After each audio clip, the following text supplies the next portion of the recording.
Heart of the ocean episode 137।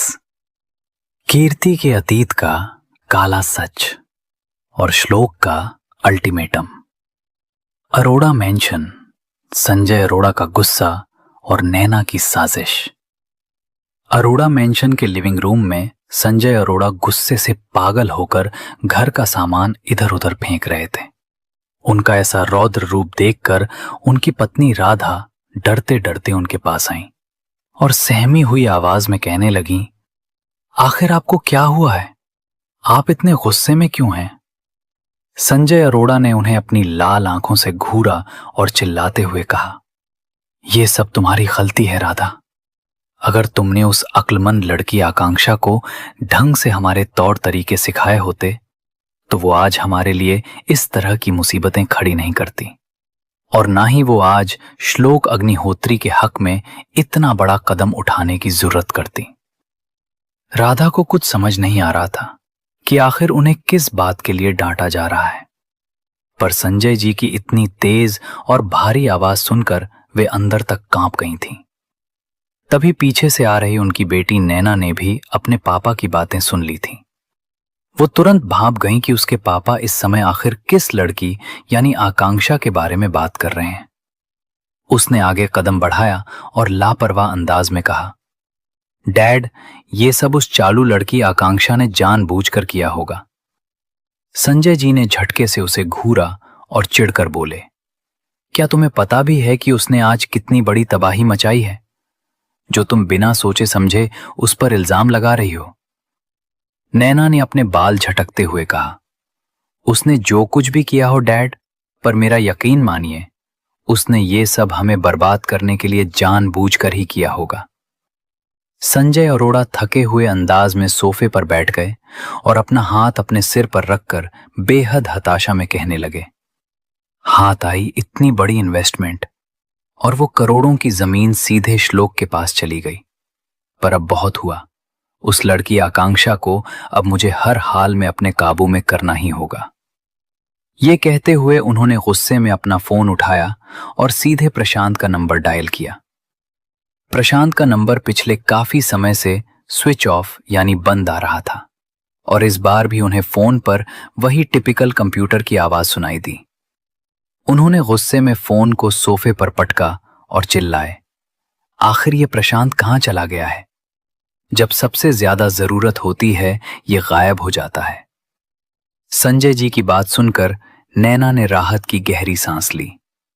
वो सचमुच इस समय प्रशांत के सामने नहीं आना चाहती थी। उसे अपने खुद के वजूद से नफरत हो चुकी थी।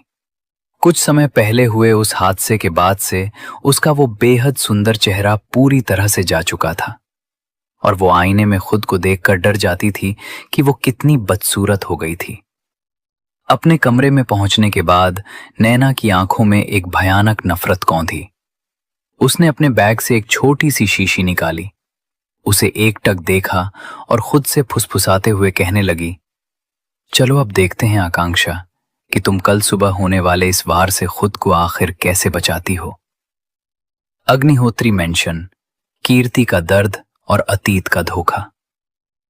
उधर अग्निहोत्री मेंशन के एक शांत कमरे में कीर्ति अकेली बैठी थी और उसका चेहरा गुस्से और सिर्फ गुस्से से लाल था।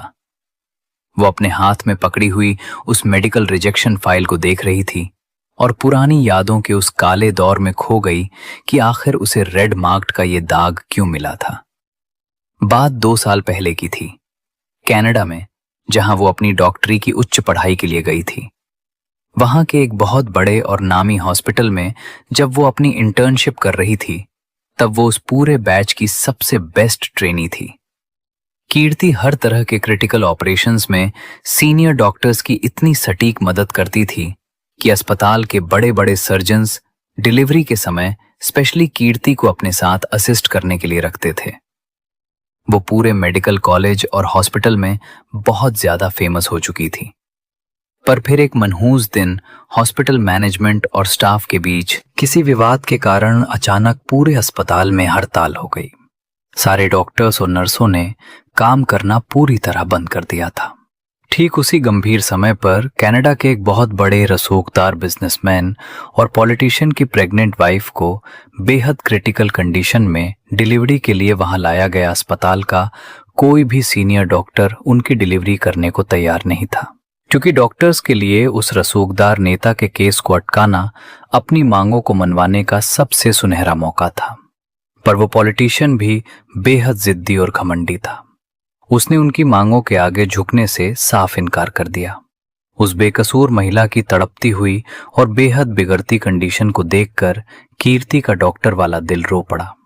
उसने मैनेजमेंट की परवाह किए बिना अपने साथियों के साथ मिलकर उस महिला की इमरजेंसी डिलीवरी करने का एक बहुत बड़ा फैसला ले लिया।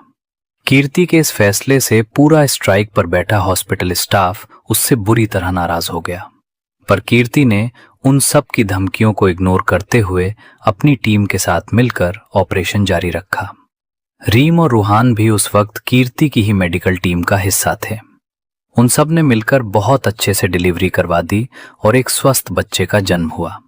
पर ऐन आखिरी मोमेंट पर जब कीर्ति किसी दूसरी चीज के लिए मुड़ी, तब रीम ने अपनी पुरानी जलन के कारण जानबूझकर 2 मिलीलीटर की जगह सीधे 4 मिलीलीटर का एक बहुत ही हैवी और गलत इंजेक्शन उस लेडी को दे दिया, जिसकी वजह से कुछ ही मिनटों में उस महिला की दर्दनाक मौत हो गई। चूंकि इस पूरे अनधिकृत ऑपरेशन को करने का मुख्य फैसला खुद कीर्ति का था, इसलिए कानूनन और प्रशासनिक तौर पर उसकी सारी जिम्मेदारी और जवाबदेही अकेले कीर्ति के सिर मढ़ दी गई। रीम की इस गंदी साजिश के बाद अस्पताल प्रशासन और कीर्ति के बाकी सारे साथियों ने रातों रात उसका साथ छोड़ दिया। शुरुआत में सिर्फ रूहान एक ऐसा लड़का था जो कीर्ति के साथ खड़ा था, और वो कीर्ति को बचाने के लिए सारा इल्जाम खुद अपने सिर लेने को भी तैयार था। पर रीम ने रूहान से अकेले में मिलकर कीर्ति के कैरेक्टर और उसके इरादों को लेकर कुछ ऐसी झूठी और भड़काऊ बातें कहीं, जिसके बाद रूहान भी कीर्ति से बुरी तरह नाराज हो गया और वो भी कीर्ति के पूरी तरह खिलाफ जा चुका था। नतीजतन मेडिकल काउंसिल और हॉस्पिटल कम्युनिटी ने कीर्ति को मेडिकल प्रैक्टिस करने से पूरे 5 साल के लिए पूरी तरह बैन कर दिया और उसके परफॉर्मेंस रिपोर्ट कार्ड पर रेड मार्क लगा दिया, जिससे यह साबित होता था कि उसकी लापरवाही के कारण एक मरीज की जान गई है। इसी दाग की वजह से पिछले 2 साल से वो लगातार भटक रही थी, पर कोई भी अच्छा अस्पताल उसे अपने यहाँ काम देने को तैयार नहीं था। हालांकि कीर्ति की पुरानी और एक्सीलेंट एबिलिटीज को देखते हुए, और सबसे बड़ी बात, जिन मध्यम वर्गीय महिलाओं की डिलीवरी कीर्ति ने पहले की थी, वे सब कीर्ति के हक में गवाही देने और स्टैंड लेने कोर्ट आई थीं, जिसके कारण फाइनल डिसीजन के बाद उसकी सजा को कम कर दिया गया था और वो रेड मार्क का एलिगेशन कानूनी तौर पर सिर्फ 1 साल में ही हट गया था। पर रीम जैसी लड़कियों की वजह से कागजात पर लगा वो मानसिक दाग आज भी उसका पीछा नहीं छोड़ रहा था। कीर्ति इन्हीं दर्दनाक यादों में खोई आंसू बहा रही थी कि तभी अचानक उसे अपने कंधे पर किसी के मजबूत हाथ का एहसास हुआ। उसने चौंक कर अपना सिर उठाया और देखा उसका मंगेतर सार्थक उसके सामने बहुत ही प्यार और फिक्र के साथ खड़ा था। सार्थक को अपने सामने देखते ही कीर्ति के सब्र का बांध टूट गया। उसकी आंखों से आंसुओं का सैलाब बह निकला और उसने झटके से आगे बढ़कर सार्थक की कमर को दोनों हाथों से कसकर पकड़ लिया और बिलख बिलख कर रोने लगी। सार्थक ने उसके सिर को बहुत ही सहलाते हुए और दुलार करते हुए कहा, शांत हो जाओ कीर्ति, प्लीज शांत हो जाओ।